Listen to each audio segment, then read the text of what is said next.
mean, it's really unprecedented. And the saddest part is that we're doing this to ourselves.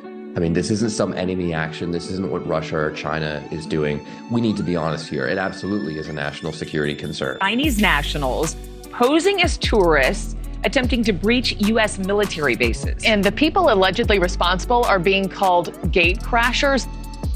All of us are going to be impacted by this. I said it last year when we had 15,000. I'm telling you now, 110,000. The city we knew, we're about to lose. Bystander video capturing the moments in which Zoe Fortenberry's son, Jackson, was tased. Video shows him on the left side of your screen with his uncle Jeremiah. Fun quickly turned to chaos at an annual Labor Day picnic. According to Deloche police, they deployed a taser at two men fighting that ended up bouncing off the ground and hitting 5-year-old Jackson. 14-year-old Harris Waloba died suddenly a few hours after eating the ultra-spicy chip. The family wants the chips banned, and they want other families to know the danger. She picked him up from Doherty High School Friday after a call from the nurse saying he had eaten a spicy tortilla chip and fainted. When I went there, he was laying down, and I said, what was that? What was the chip he ate? And this is why he showed me. It was an internet image of the Paqui brand 2023 One Chip Challenge. In this box, a single chip labeled Carolina Reaper and Naga Viper Pepper. Within hours, his mother says he passed out again at home, went to the emergency room, and died. Somebody behind the extremely spicy chip is pulling it from stores after the family of a teenager says he died after eating one. At 8:51 a.m., Cavalcante escapes from the prison, having crab walked up a wall, push his way through a razor wire, run across a roof, scale another fence, and push his way through more razor wire, triggering a county-wide lockdown west of Philadelphia. His depravity knows no bounds. I mean, this is someone who has nothing to lose. Police say 34-year-old Danilo Cavalcante escaped from prison yesterday, 1 week after he was sentenced to life for killing his girlfriend, stabbing her 38 times as her kids watched. Authorities believe he is on the move and are moving their search efforts. This after police posted these pictures of a man they believe is the escaped killer. These pictures show him clean-shaven outside of a home in East Pikeland Township, Chester County. On the other side of the country, authorities in Oregon are scrambling to catch up with Christopher Prey, charged with attempted murder. He escaped from a hospital in Salem. Despite being in full restraints and leg shackles, police say he managed to steal a van as a getaway vehicle. These two manhunts come on the heels of several high-profile prisoner escapes this summer, with 4 convicts breaking out in the span of a week back in July. The NYPD will be using drones to monitor outdoor parties this Labor Day weekend. City Police Department. Drone operators can select up to 50 pre-recorded messages meant to disperse large crowds without the need for cops, or give commanders the intelligence they need on where to deploy resources. This is a step towards even more erosion of our privacy. The Portland City Council met today and passed a resolution to ban public drug use. It comes in the wake of Measure 110, which decriminalized drug possession in the city. 2019, hotel occupancy was 85 to 90% in the summer. 4 years later, occupancy during the summer is at 63%. He says he believes the drop in hospitality is linked to drug dealing and usage. Most cities rebooked 70% of those conventions. In Portland, we rebooked 30%. They said, we're not coming back. Portland is too dangerous. Researchers tested air and surfaces on 5 different transportation systems, including TriMet, and found small amounts of dangerous drugs in nearly all of the samples. So we're talking about services like Airbnb and Vrbo. The city's rules prohibit renting entire apartments or homes for less than 30 days unless the host lives in that rental. But for years, thousands of rentals have failed to abide by these laws, and now hosts will have to register with the cities if they want to rent their places short term. So companies like Airbnb will also be required to verify hosts are registered before they allow the listings on their websites. United Airlines issued a national ground stop, citing a computer issue, according to the FAA. Right now, we know United Airlines asked for the FAA to pause the airline's departures. This is nationwide. No additional information has been given at this time. We've reached out to United for a statement, and we will continue to bring you the very latest as this story develops. According to an airline here, the passenger passenger experienced explosive diarrhea all the way through the plane. The pilot reported this as a biohazard issue to flight control. The flight turned around over Central Virginia, returned to Atlanta more than 2 hours after its departure. Delta says the flight was delayed just over 8 hours and landed in Barcelona without further incident Saturday evening. The identity of that passenger was not released for them, thank goodness. North Dakota Oil contributes to our strategic petroleum reserves each year. The reserves are the largest publicly known emergency supply in the world, with underground tanks in Louisiana and Texas having a capacity of 714 million barrels. But over the last 2 years, the U.S. has been taking out petroleum to meet our energy needs. Right now, we have just under 350 million barrels in our reserves. That means our reserves are more than half empty. There are 8 billion barrels of recoverable oil in the Arctic Wildlife Refuge. The U.S. reserves, as a point of comparison, stood at 44 billion barrels at the end of 2021. This month, the U.S. Department of Energy canceled a planned purchase of 6 million barrels for the strategic reserve, saying it wants to secure a good deal for taxpayers. However, the Biden administration says it remains committed to refilling the reserve, which President Biden tapped into last year in a bid to stop gasoline prices from rising. Energy Secretary Jennifer Granholm says she intends to refill the reserve, but she believes it will not be completed during President Biden's current term, which ends in January 2025. Annie Masterson has been sentenced to 30 years to life in prison for raping 2 women more than 2 decades ago.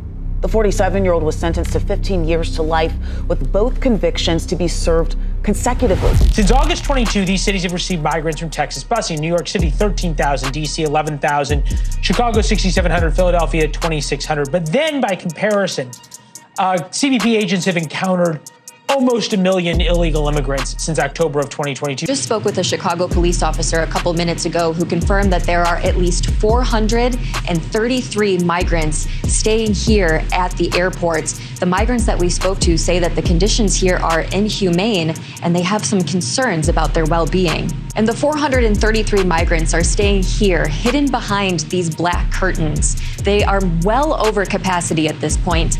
In fact, 4 times over capacity. And the police officer that we spoke to had some concerns about this as well. There was a volunteer medical group that was responding to an emergency assistance situation here at the airport where they treated 300 of the migrants here behind this black curtain. 100 of them were children, and the children were expressing concerns as they were vomiting from the food provided to them here, Adrian and Marky. At least that's what they're saying. These folks have taken a very long trip. We don't really know what your stomach would feel like after walking for miles and then getting on a bus. 110,000 migrants. We have to feed, clothe, house, educate the children, wash their laundry sheets, give them everything they need, health care. And this team here, we stated, let's do everything possible before we have to push it out into neighborhoods and communities. Month after month, I stood up and I said, this is going to come to a neighborhood near you. Well, we're here. We're here. We're getting no support on this national crisis, and we're receiving no support. And let me tell you something, New Yorkers. Never in my life have I had a problem that I did not see an ending to. I don't see an ending to this. I don't see an ending to this. This issue will destroy New York City. Destroy New York City. We're getting 10,000 migrants a month. One time we were just getting Venezuela. Now we're getting Ecuador. Now we're getting Russian-speaking coming through Mexico. Now we're getting Western Africa. Now we're getting people from all over the globe have made their minds up that they're going to come through the southern part of the border and come into New York City. And everyone is saying it's New York City's problem. Every community in this city is going to be impacted. We got a $12 billion deficit that we're going to have to cut. Every service in this city is going to be impacted. The county, in announcing this, also announced that there is an unsafe water advisory for areas of Lahaina town that will continue to persist. Others asking, how long will these barricades stay up? CBP, Customs and Border Protection, confirming to us that 7 individuals were injured in a shooting that was reportedly between cartel rivals, between cartel gangs there. Now, 7 of these individuals reportedly arrived to the Roma port of entry early this morning in Texas by way of 2 Mexican ambulances. Now, the first people on scene were reportedly Mexican officials as well. Now, of these individuals, we know that the majority of them were U.S. citizens, some were legal residents, and one was also a Mexican national. Now, we also can tell you here that this caravan of tourists, it was around 15 to 20 people that were traveling through this area when they were caught in that crossfire. Now, these groups were also using armored vehicles, Natasha. They're these armored vehicles that they're referring to as monsters or monsteros, and they're armored. They are geared up with rifles, with artillery. They're impenetrable. So that is what they were apparently using. And this area of Miguel Alemán, and these tourists were apparently collateral damage. Is the government also behind these alleged efforts to persuade advertisers to boycott X, formerly known as Twitter? Well, new reporting from Public's Michael Schellenberger suggests that may in fact be the case. Now, Schellenberger and Alex Gutentag write that the groups leading the advertiser boycott of X, well, they receive money from and have a history of spying on behalf of governments. According to the reporting, the organization currently at the center of Elon Musk's blame for Twitter's advertising downfall, the Anti-Defamation League, has for the last 40 years spied on the enemies of the Center for Countering Digital Hate, a group allegedly indirectly funded by the United Kingdom, and shared intelligence with the United States and Israel. Lawmakers have now called for the impeachment of Governor Michelle Lujan Grisham following her public health order she announced yesterday at the Roundhouse. State Reps Stephanie Lord and John Block are now calling for her impeachment because they say this order is an infringement on New Mexicans' Second Amendment rights. The governor's public health order bans open and concealed firearms in public spaces throughout Albuquerque and Bernalillo County for 30 days. This order does not impact law enforcement or licensed security officers, and does not impact those who carry a gun on private property. Representatives Lord and Block both say even those on the other side of the political aisle are shocked and angered by this. George Santos, not only a particularly valuable vote for House Republicans with their very narrow majority, he's running for re-election, trying to win back this seat for the next term in Queens, in parts of Long Island. He's a particularly impactful vote in the U.S. House because Republicans can only lose 4 and win any party line vote. His federal criminal case is ongoing. There was supposed to be a court hearing tomorrow. Major, a status conference in that hearing. The prosecution and the defense have agreed to push that back to late October. And our CBS News read of the court documents that were filed over the past 24 hours indicates that there may be plea negotiations or at least a conversation about resolving this short of trial underway. So that court hearing was postponed by the judge to late October. Congressman Santos returns here Tuesday. He is still a voting member of the U.S. House and a pretty impactful one at that. Former House Speaker Nancy Pelosi says she is running again for re-election in 2024. Pelosi has served as a representative for San Francisco since 1988. Dr. Anthony Fauci was pressed by CNN about a large study finding no evidence that masks slowed the spread of COVID-19. Let's watch. Brett Stevens in The Times talked about Cochrane. Put that on the screen. The most rigorous and comprehensive analysis of scientific studies conducted on the efficacy of masks for reducing the spread of respiratory illness, including COVID-19, was published last month. Its conclusions, said Tom Jefferson, the Oxford epidemiologist who is the lead author, were unambiguous. There is just no evidence that masks, make any difference, he told the journalist Mayan Damasi, full stop. But wait, hold on. What about the N95 masks as opposed to the lower quality surgical or cloth masks? Makes no difference. None of it, he said. Well, what about the studies that initially persuaded policymakers to impose mask mandates? They were convinced by non-randomized studies, flawed observational studies. How do we get beyond that finding of that particular review? Yeah, but there are other studies, Michael, that show at an individual level for individual. When you're talking about the effect on the epidemic or the pandemic as a whole, the data are less strong. President Biden tested negative last night for COVID-19 and tested negative again today. He's not experiencing any symptoms. As far as the steps he is taking, since the president was with the First Lady yesterday, he will be masking while indoors and around people in alignment with CDC guidance. And as has been the practice in the past, the president will remove his mask when sufficiently distanced from others indoors and while outside as well. The president appeared caught in another senior moment when he wandered away from a Medal of Honor ceremony before its conclusion. And by the way, it seems like he forgot his mask too.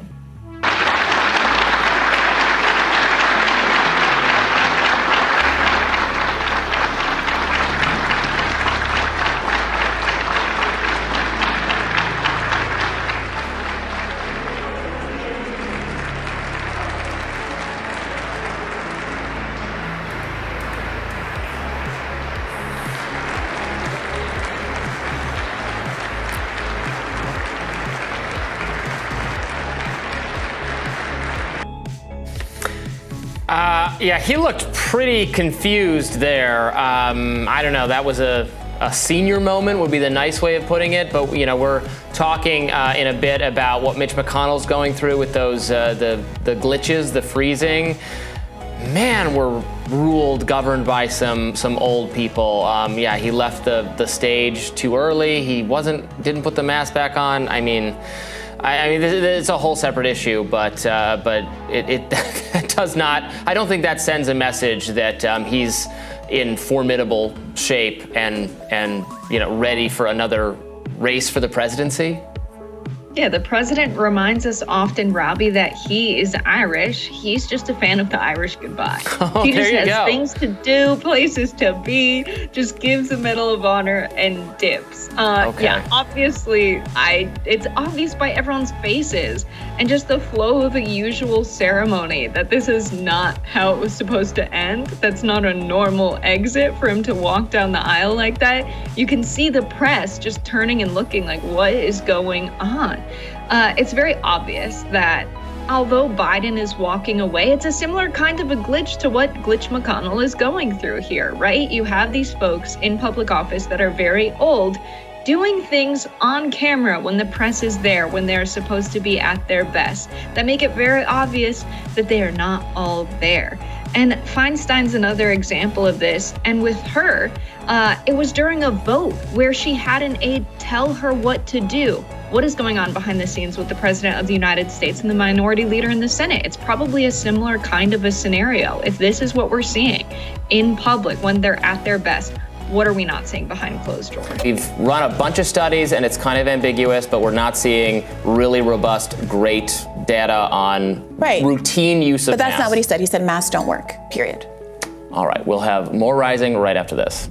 What you can see is that the share of those in each party who view the other very unfavorably are at all-time highs in both parties. So in 1994, the share of those who saw the other side as very unfavorably was 21% for Republicans, 17% for Democrats. There was a spike actually in the late 90s, largely during the impeachment scandal, where the Democrats were pretty high, but nowhere even close to where we are right now. You can see that 2008 was actually a major jump off point for both parties where the share began to rise and pretty much equalized around 40%. And we now stand at the most divided period really of all time, where 62% of Republicans say that they view the other party very unfavorably, and 54% of Democrats. Funnily enough, when Obama was president, the Republican vote was higher. When Trump was president, the Democratic one was higher. Depending on who that is, it's relatively marginal. But to have an outright majority of both people say that they view the others unfavorably is actually crazy, because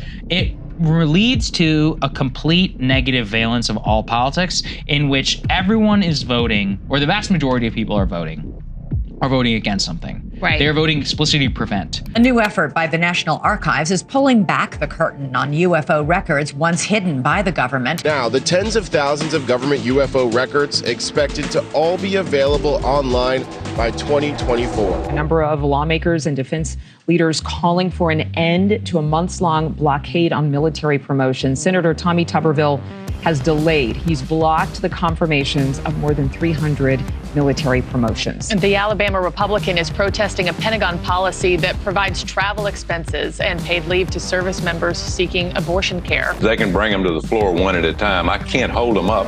Saying he won't back down unless the issue goes through Congress. And if we just go through Congress and vote on it, I'll accept whatever. But right now, they're just trying to force it down the taxpayers' throats.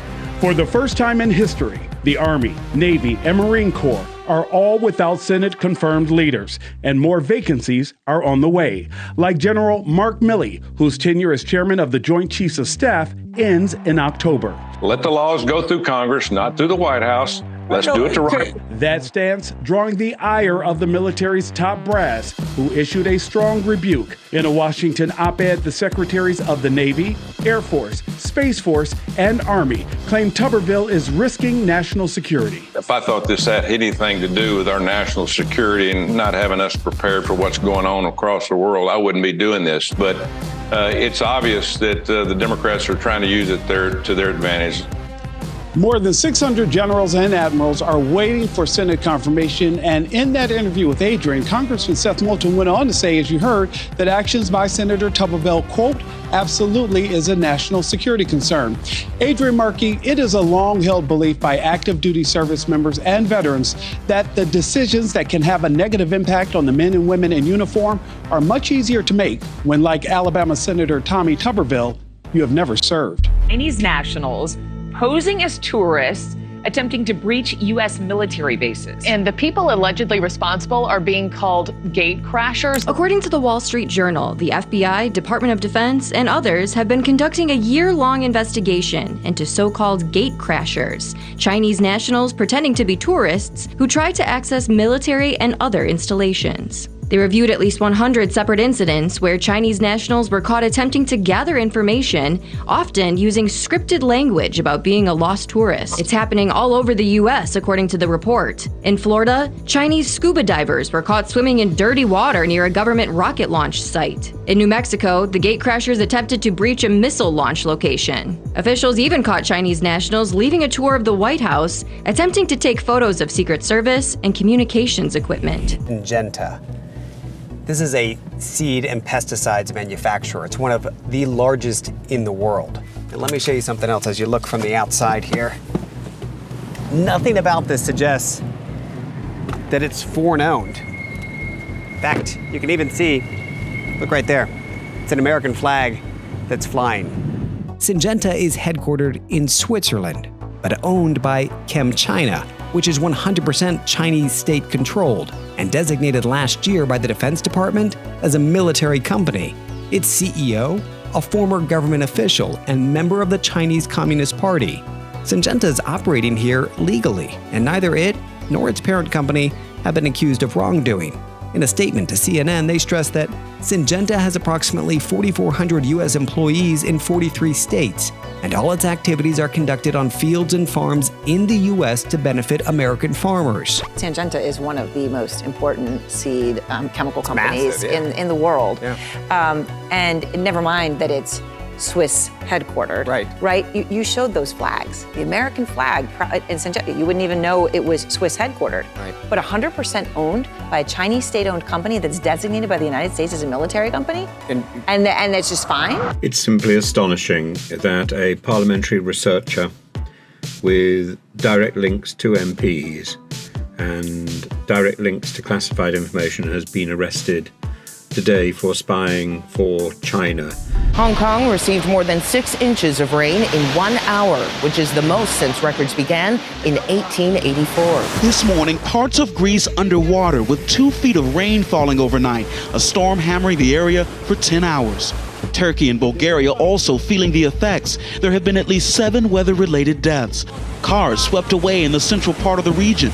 In Turkey, at least 2 bodies were discovered near the Bulgarian border after a group of people was swept away from a campsite. Cars seen trying to navigate through the flooded streets. Severe flooding left 300 people stranded at this airport in Skiathos. This weather disaster coming after a summer of extreme heat and devastating wildfires in Greece, claiming the lives of more than 20 people. Death toll following a 6.8 earthquake in Morocco is now at more than 1,000 people.